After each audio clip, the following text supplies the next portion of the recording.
Yeah. First of all, I just want to say thanks to Coach Sweeney for having the faith in me to give me this great opportunity. Thanks to President Clements and Graham and the rest of Clemson University, and tremendous opportunity. And you guys far away. What was it like when did he call you? Did he text you? Did he tell you? You know, when he said you're my guy. Yeah, he was actually when everything went down. He was in Las Vegas at the Raiders game, and whenever Brent accepted the job, he called me up right away and let me know the plan, and started rolling from there. Did you do a little run around the house? And how did you react when you hung the phone up? Yeah, we were really excited, and man, unbelievable opportunity, and we're fired up.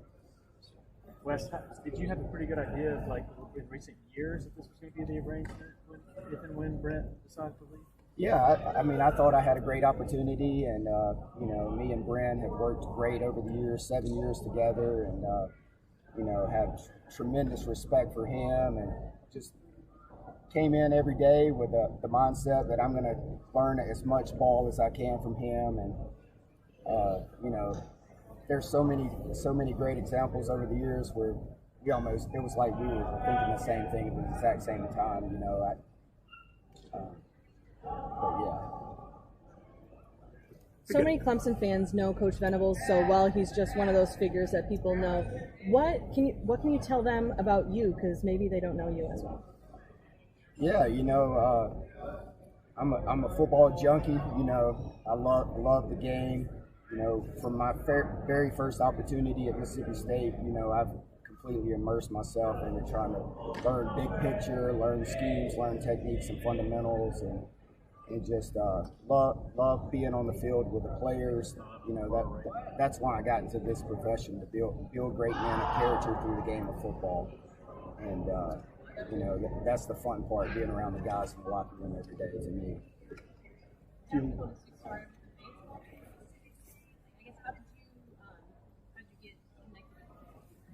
Yeah, you know, growing up, always knew I wanted to coach college football and work in the NFL. Never knew kind of how that would unfold. Had an opportunity growing up to go to Mississippi State. Started as a baseball manager for Ron Polk, legendary baseball coach there. And, you know, just had the opportunity to get my foot in the door with football as a student assistant. And, Sylvester Croom was the head coach there. And Woody McCourty was the offensive coordinator. Ellis Johnson was our defensive coordinator. Just an opportunity to get my foot in the door and just, you know, put my nose down, stay quiet, and just worked hard every day. Well, I like the nickname Wesley Check. So, hey, that started way back in the day at Mississippi State. You know, hopefully one day, maybe I could be mentioned in the same sentence as Bill Belichick. You know, he's the best of all time. I have so much respect for what he's done over the years, 8 Super Bowls, you know, countless other opportunities and accomplishments. So it's a fun name to be thrown around. Hopefully one day I live up to that. Wes, there were so many parts of Brent that kind of made him kind of a force of nature, so many different elements. What do you think is the hardest part to replace? Which element do you think, just walking his you know, off the top of my head, nothing really like stands out. You know, every day I'm just going to come in and be myself, you know, from an intensity standpoint and just being a rah-rah guy. You know, that's probably not me, but I'm going to get, you know, I'm going to get fired up at times. I am very passionate in my own way and that sort of deal. So, but just, I have to come in and be myself and do things how I do them. Wesley, one of the things that people talk about you being the right-hand man to Brent, what was your role in terms of every week preparing and helping this team? Yeah, just scouting report-wise, studying opponents, studying tendencies, anything we could gain from an advantage, and then obviously just schematically, you know, confirming or, you know, discussing ideas and that sort of thing. Just kind of being the leader of the, you know, opponent study and studying personnel, studying tendencies, that sort of deal, and just, you know, I knew his expectations. He lined out and just made sure everybody else did their job, and we all collaborated together came up with a game plan every week. Do you feel like he was grooming you along the way to kind of show you, mentor you a little bit on how to do game day type stuff? Yeah, definitely. I think all great coaches are coaches of players and fellow coaches around them, and definitely, you know, we would talk,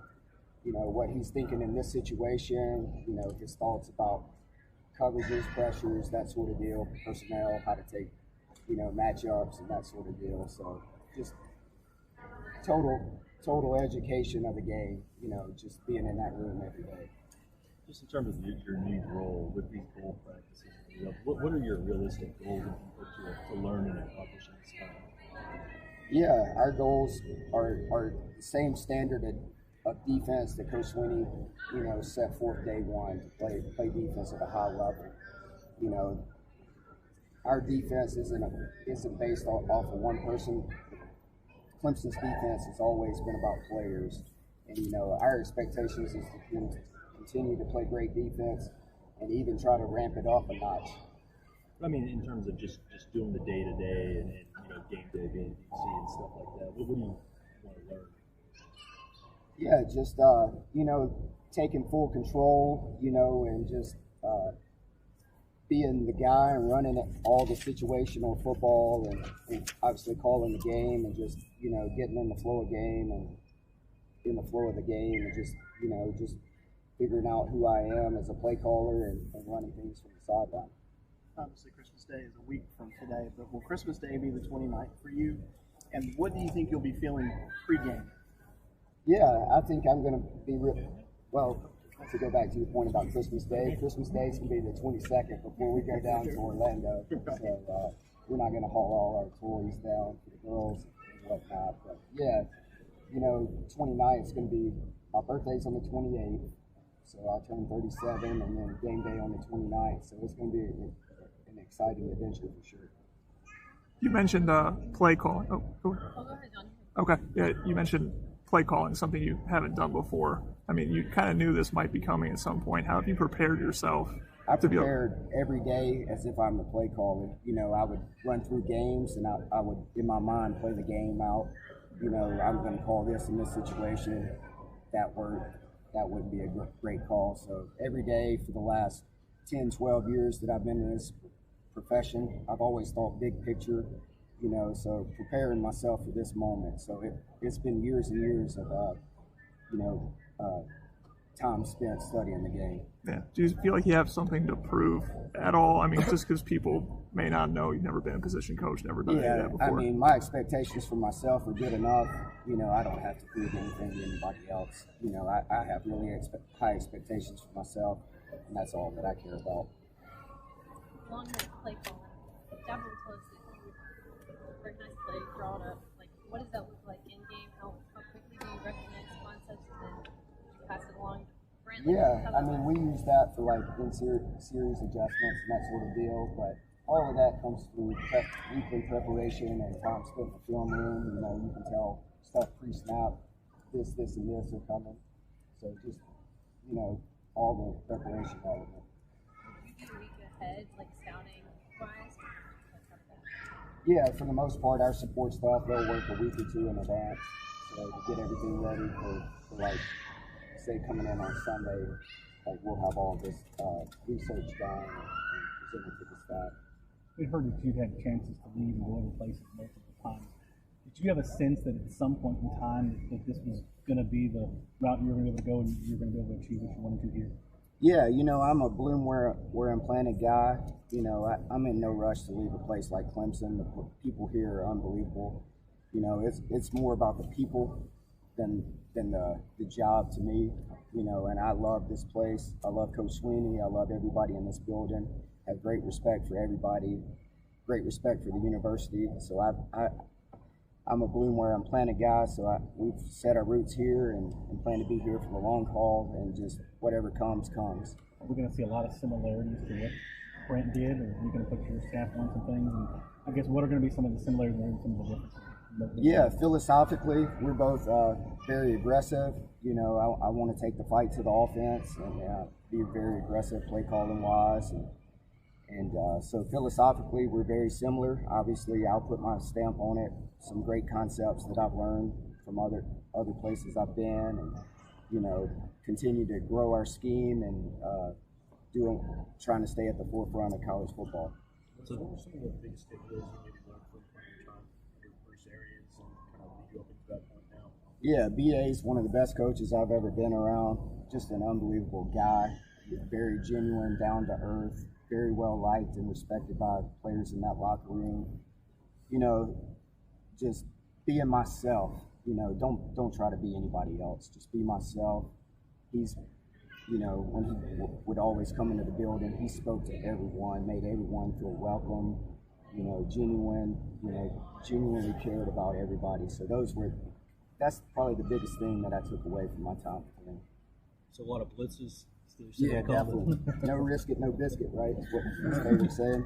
Yeah, exactly. From a recruiting standpoint, that's something that you've been kind of behind the scenes. Maybe you haven't done as much of that. How comfortable are you with going into recruits' home and saying, "Hey, this is why you need to come to Clemson"? Yeah, very, very comfortable with that. Obviously, I haven't spent much time out on the road, but just being able to paint a vision for this is what it's going to look like. And recruiting is just about relationships. At the end of the day, building that relationship, building the credibility and rapport with the players, and that sort of deal. So, you do that every day, and recruiting takes time, a lot of investment, just nobody's going to outwork me kind of mentality that I have. So just continuing to develop those relationships for any young people. So you're excited, you're embracing. Yeah, definitely. So this is a great opportunity. Everybody works for these opportunities, and they come at different times. So you just prepare for these opportunities, and when it's your time, next man up. I guess what were your players' reactions when they heard the news? Did they kind of feel like it was coming already beforehand? They were fired up and excited. So that's the thing that means the most to me is the players in this locker room. All of them are all in, committed. We haven't lost anybody since that news, so that's really been a special deal for me. I guess how did Coach Sweeney tell the players? I think he said that it might have been kind of a special moment where he kind of told them. What do you remember from when you were introduced? Yeah, they were fired up. So I guess did he just say Wes is the guy? Like what did he say? And what do you remember from the players? Yeah, I mean I'm not going to elaborate on team meetings and stuff like that. That goes to Coach Sweeney. So, but they're excited and ready for this opportunity.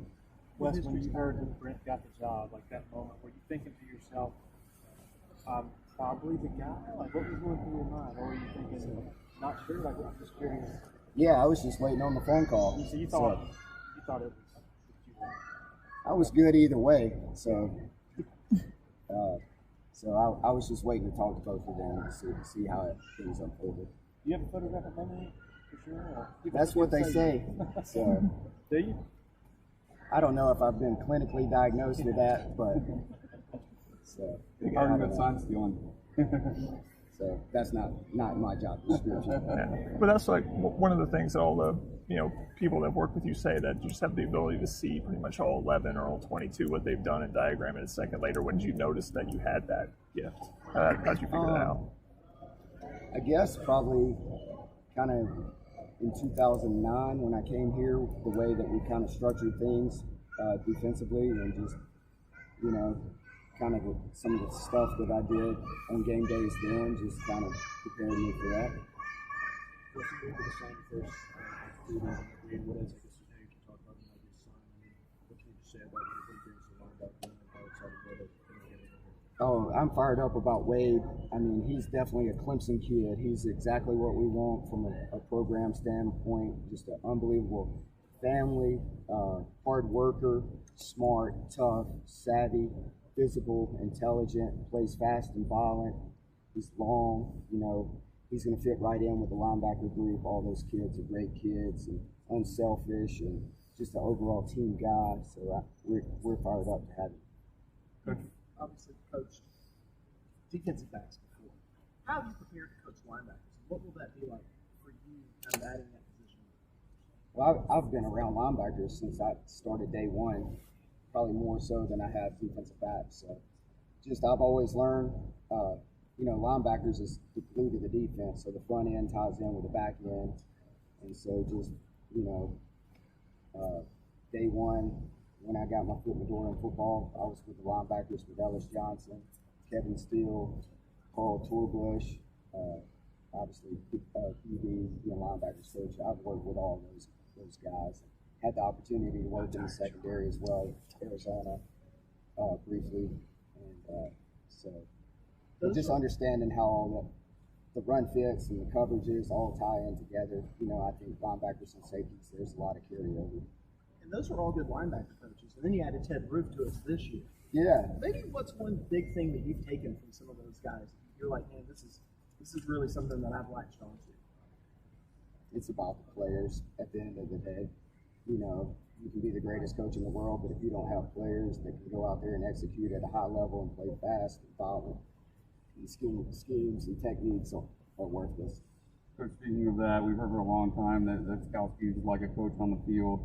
How much is having a guy like him on the field for this bowl game, especially with this transition and the communication, help with that? Yeah, it's been unbelievable. Like, Skowski and I have a great relationship, a lot of respect for each other, and just being able to gauge, what we're doing schematically and, the feeling of building, that sort of deal. He's been invaluable to the process for sure. How important has it been to have so many of these guys out here? A lot of opt-outs in college football, but you've got a pretty full roster to work with. Yeah, it definitely so, and that's a testament to our program that Coach Sweeney's built. The players that we want. That I know he talks. We use all in all the time, but honestly, these guys are complete program guys, completely committed. So that's just a testament to the players that we brought into our program and the standard that's been set forth by Coach Sweeney. I'm sorry if you've been asked about this before, but obviously at Tennessee State you were a baseball guy. Yeah. What's kind of your background there, and then why ultimately did you decide to switch to football? Yeah, I mean, ever since I was a little kid, I knew I wanted to be involved collegiately at the professional level in football. And that was just the opportunity that I had to get my foot in the door into college athletics.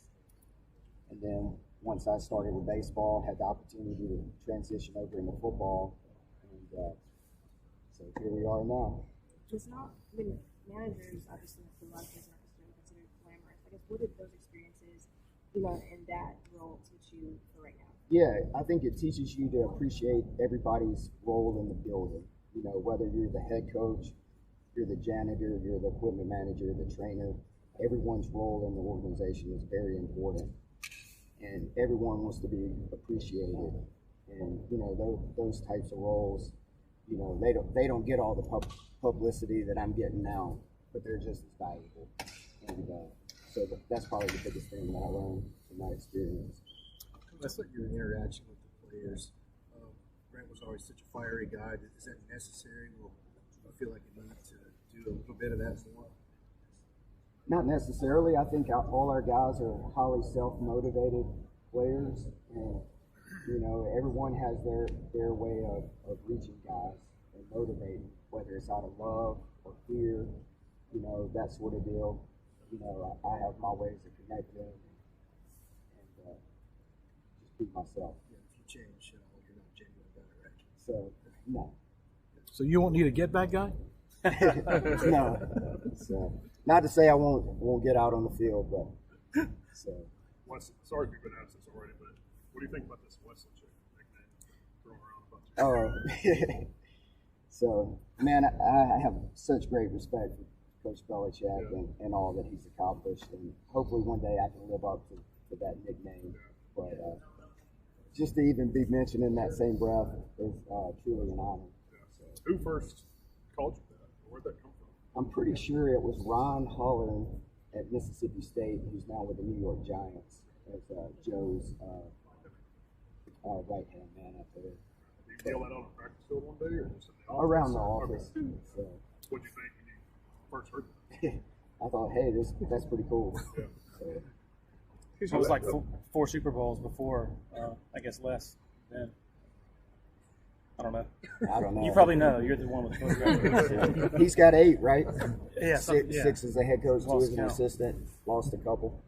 Dabo said that Brent was trying to take you to Norman. What position were y'all talking about there? I mean, it wasn't the defensive coordinator and linebacker's job at Clemson.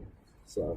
What do you remember? It's almost exactly 10 years ago think you're a GA at the time when West Virginia put 70 on Clemson. What do you remember about that game? I've tried to bury that game as far from my memory as possible.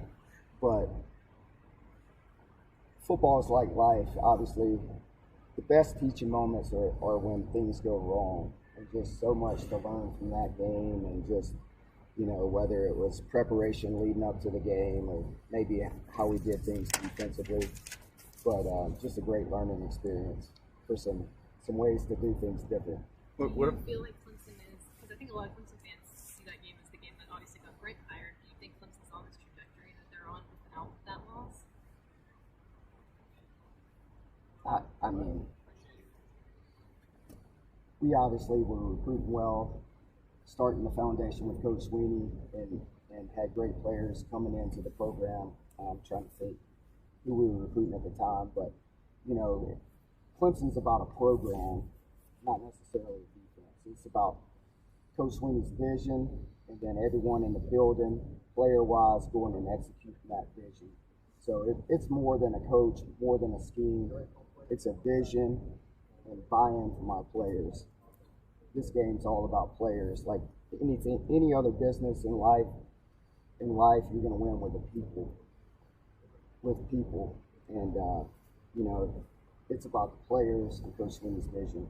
What about when you were interim coach for that Peach Bowl against LSU? Was that kind of a baptism by fire for you? Yeah, that was a lot of fun. So I think they had some great players on that team. Their whole defense, probably first or second round draft picks, Landry, Odell Beckham, Jeremy Hill. They had a tremendous roster, but that was so much fun.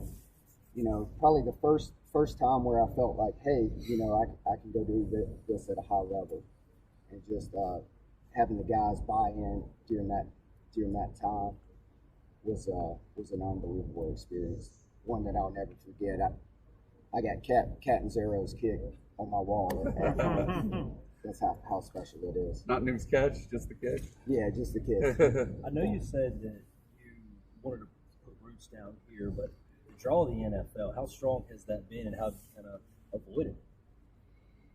I mean, I'm a small town guy, so this is like paradise to me. The lakes, the mountains, big time college football, it doesn't get any better than that to me. But Dabo said you've had job offers from the NFL. Were they not quite tempting enough? I'm here, right? but yeah. Just two, three more for Wes. Just feel like you're kind of in the middle of a feel-good story, an underdog story, considering where you came from. Yeah, definitely. I mean, this is for sure a dream job, but I think this program from Coach Sweeney on down has been built with guys that have had chips on their shoulder and maybe overlooked or whatever. Somebody's had to take a risk on that. So, that's kind of how I see Clemson being built along the way. A lot of guys, but a lot to prove.